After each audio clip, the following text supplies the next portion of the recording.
वही बड़ी खबर दिल्ली से, जहां एहतजाजी पहलवानों ने 15 जून तक के लिए अपना आंदोलन रोक लिया है। वजीर खेल के साथ बुध को पहलवानों की अहम मीटिंग हुई। ये 6 घंटे तक चली इस मीटिंग में पहलवानों ने वजीर खेल के सामने कई मांगे रखी है, जिसमें कि WFIA की सदारत किसी खातून को देने और फेडरेशन में ब्रिजभूषण के करीबी नाम मुंतखब करने का भी मुताबला अहम था। खिलाड़ियों ने अपने ऊपर दर्ज FIR वापस लेने की भी मांग रखी है।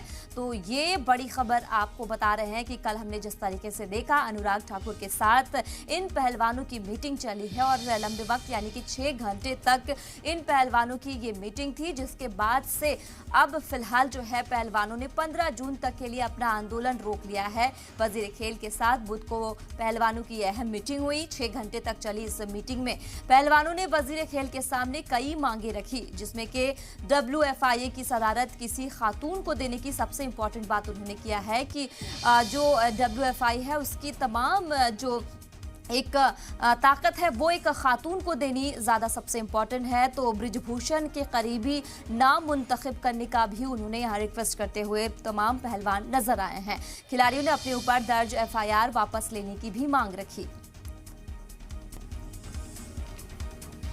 तो 6 घंटे तक अनुराग ठाकुर के साथ इन पहलवानों की मीटिंग चली है। आपको बता दें कि कल ही ये मीटिंग हुई है, जहां एहतजाजी पहलवानों ने 15 जून तक के लिए अपना आंदोलन फिलहाल रोक लिया है। तो कल 6 घंटे तक मीटिंग चली, उसके बाद पहलवानों ने फिलहाल 15 जून तक के लिए अपने आंदोलन को रोक लिया है। तो 6 घंटे तक इस मीटिंग में पहलवानों ने वजीर खेल के सामने कई मांगे भी रखी है, जिसमें कि सबसे पहला मांग उनका था WFIA की सदारत किसी खातून को देने और फेडरेशन में ब्रिजभूषण के करीबी नाम मुंतखब करने का भी रिक्वेस्ट किया गया है। खिलाड़ियों ने अपने ऊपर दर्ज FIR वापस लेने की मांग भी रखी।